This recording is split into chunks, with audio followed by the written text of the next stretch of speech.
One, two, three. Welcome back, Flyers fans. I'm back.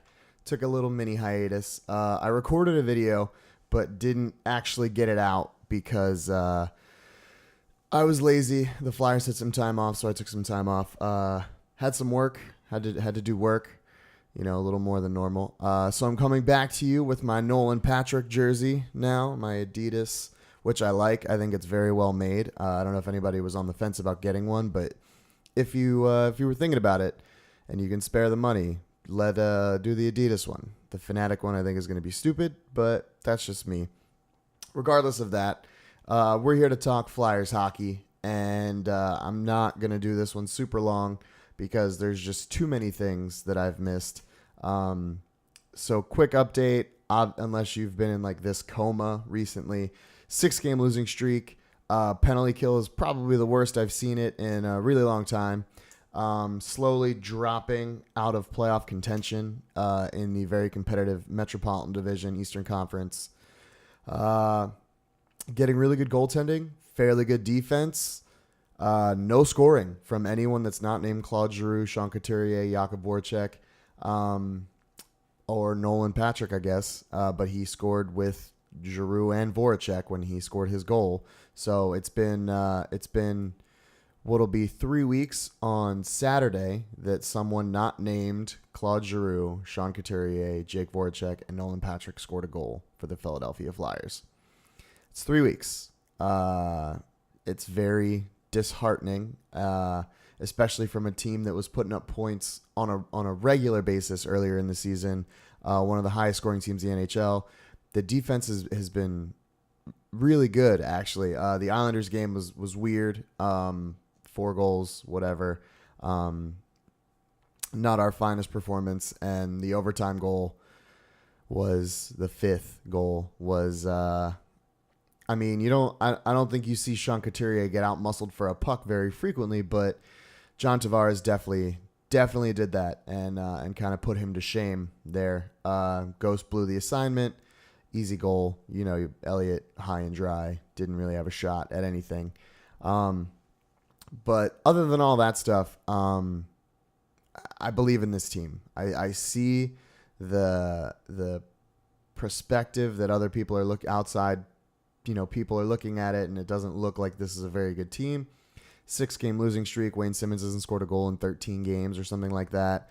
Our special teams isn't fantastic by any stretch of the imagination. But I honestly think that this team is a playoff team. I think that they can be a playoff team. I think that they just need to mesh and gel and get healthy.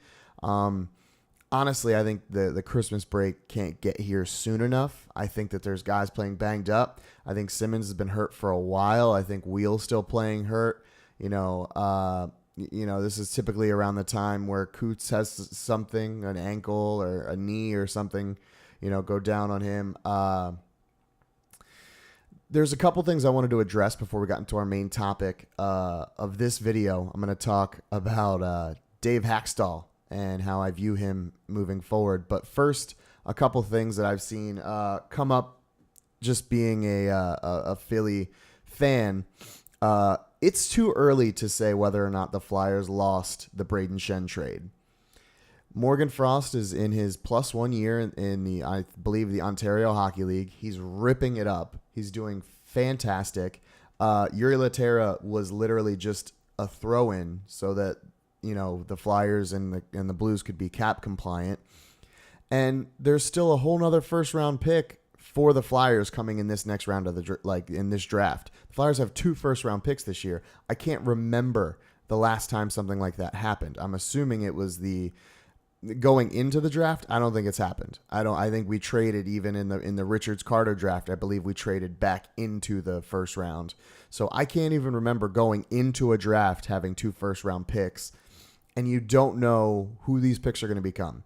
Braden Shen is ripping it right now in St. Louis. He's tearing it up, but he's also got one of the best line mates in the world in Vladimir Tarasenko. There's no one in Philly that even remotely comes close to that guy. He's an animal. He's a beast. He's filthy. He is honestly a top 4, top 5 goal scorer in the league perennially. He's a stud.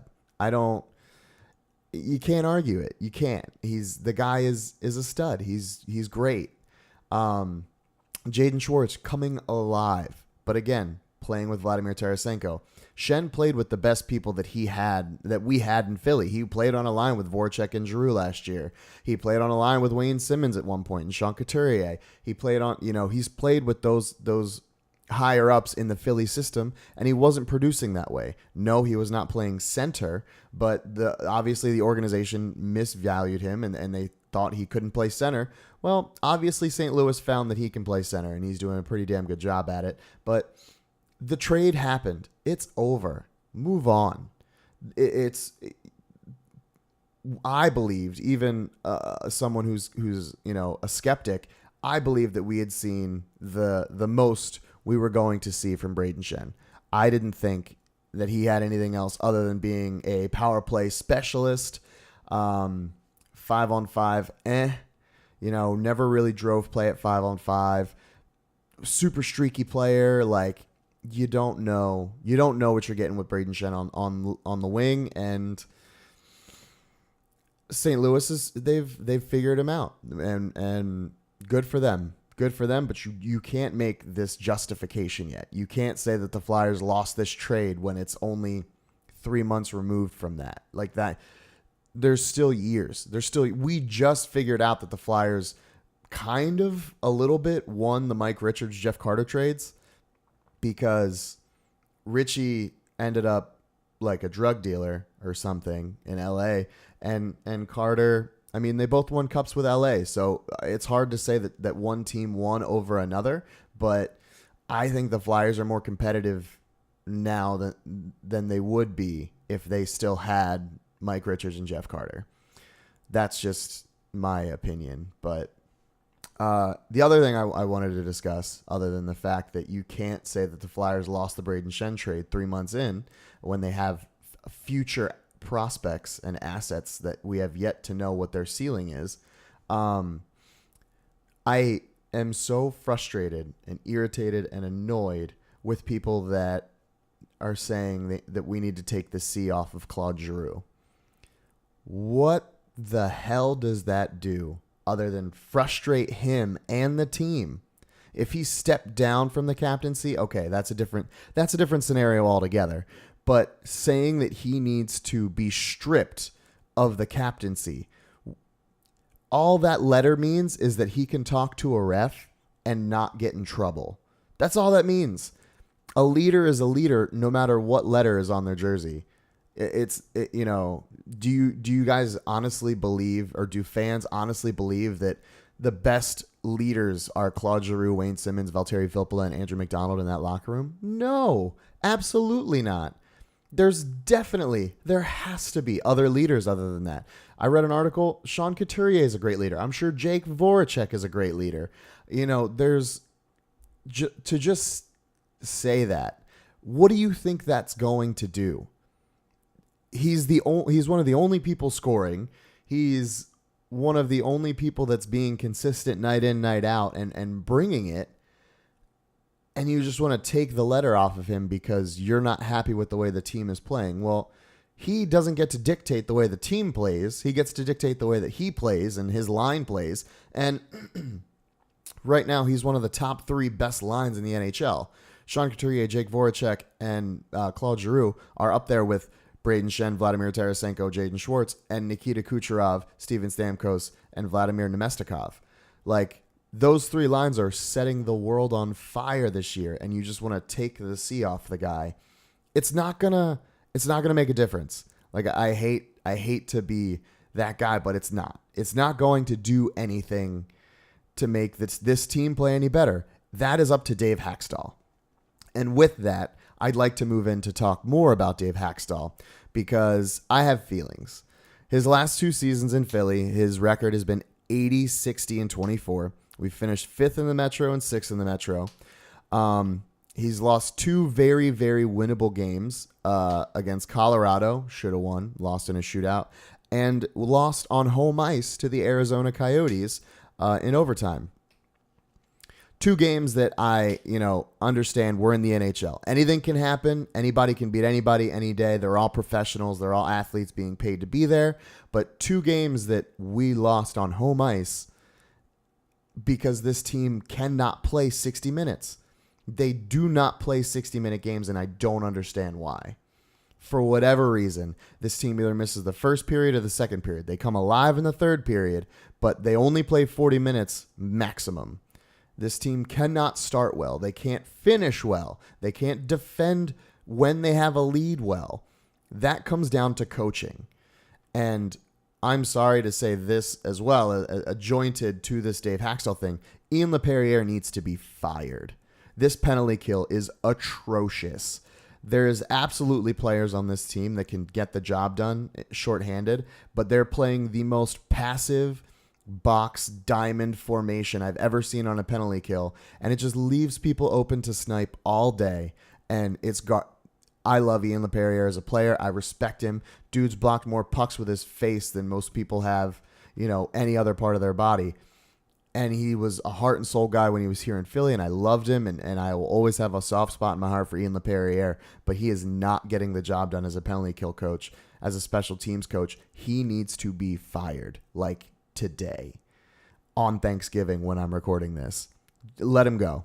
Let him go. He's not doing anything productive. Find someone else. I also think Dave Haxtell needs to be let go, but we'll get more into that in a second. So some of the stuff that I found in my research was very interesting. He never won an NCAA championship in 11 years of him coaching North Dakota. And the year he left, they went to the national championship game and won. It's kind of weird that in 11 years he's gotten very close or there and never won it. But the year he leaves, everybody takes a step up, and it doesn't make sense to me. It stinks. It smells funny. It also smells funny that Drake Caggiula, who plays for the Edmonton Oilers, didn't sign with the Flyers last year. A North Dakota product, played under Haxtell most of his life, or most of his adult life, and decided to forego going to Philly and go to Edmonton instead. Granted, I'd love to be on a team with Connor McDavid, but if you really like playing for a guy, you're going to follow him. It didn't seem like Drake Caggiula really wanted to follow his coach, his college coach. He wouldn't have to relearn a system. He'd get to, familiarity coming out the gate. Haxtell would get a player that he knows inside and out. Like, the positives, I think, far outweigh the negatives. And Drake Caggiula decided that he would rather go the road less traveled by. And it feels weird. It feels weird.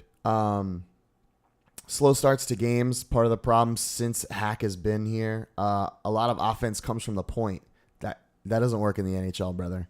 I'm sorry to say. Unless you're Erik Karlsson, that's not... The Ottawa Senators can do it because they have Erik Karlsson. That's it. We're relying too much on point shots. I don't get it. I don't understand. Poor lineup decisions. The dressing of Dale Weiss, Yuri Laterra, night in, night out. Finally, last night in the Islanders game, they called up Danique Martel. I think he looked great. I'm excited to see more of him tomorrow in the Black Friday game. Called up Sam Moran. Definitely didn't play as well as I was hoping, but I'm much happier seeing him out there than I am Mark Alt. He prefers heart players over skill players, and there's nothing more prevalent in that than the Pierre-Edouard Bellemare and the Chris Vandeveldes of last season. Taylor Lear looks really good. I really like what I'm seeing out of Taylor Lear. And he could have been here last year.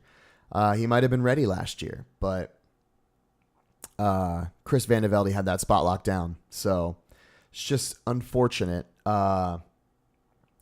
Coots to 1C was great, as much as I wanted to bag on the guy.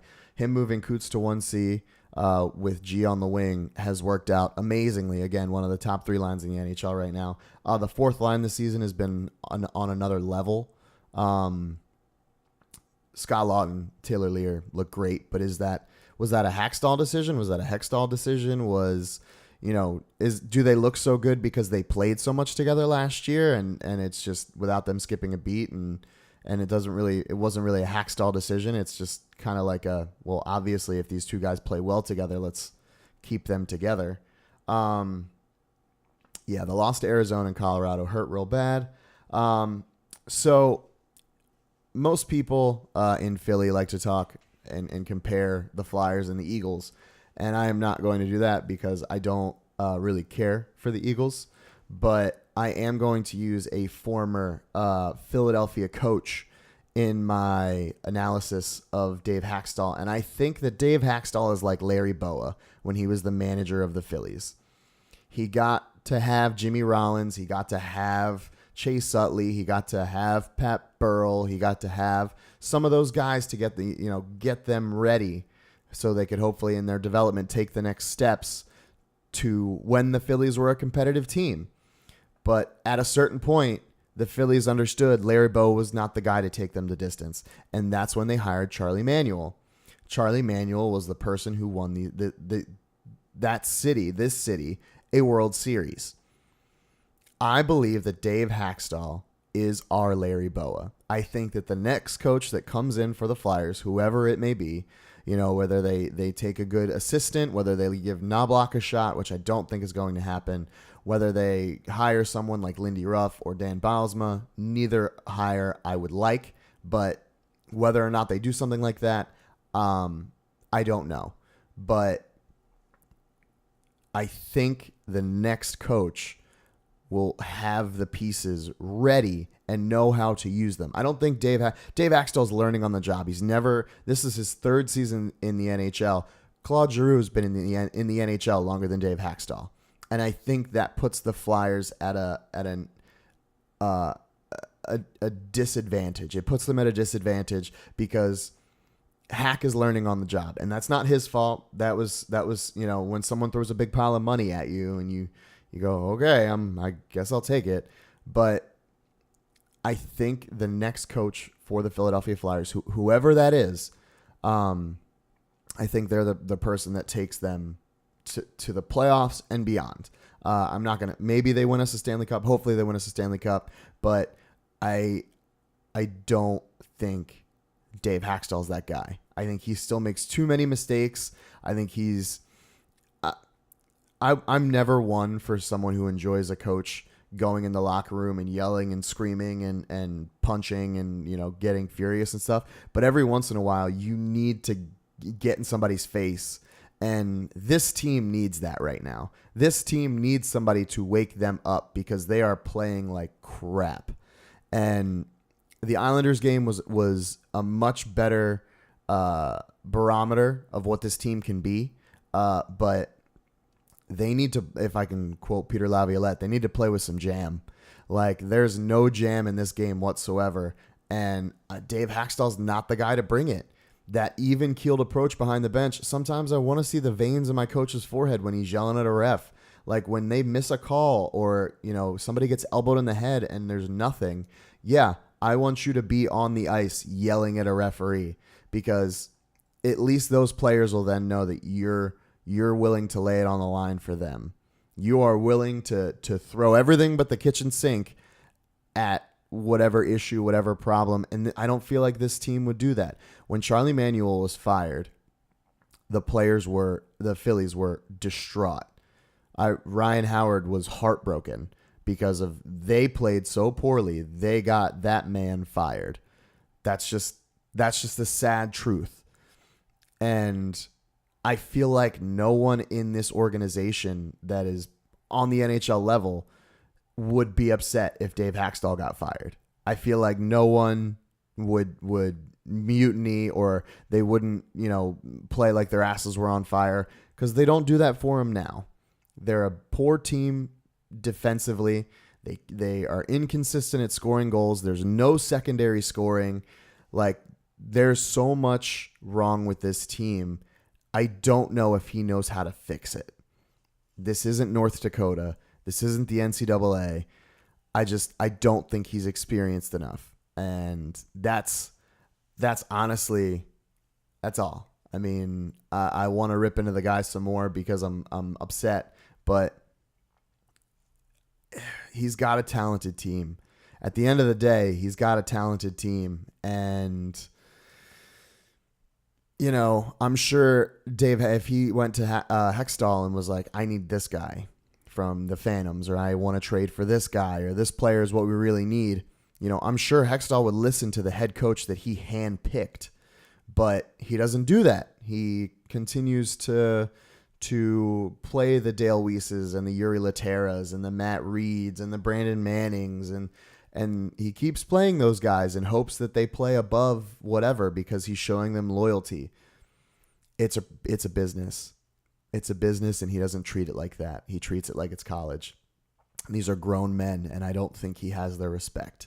So, yeah, I mean, that's all I really have. I'm not going to do an Around the NHL segment because, again, I've missed for a lot. But my goal is to watch the game tomorrow and hopefully record another video.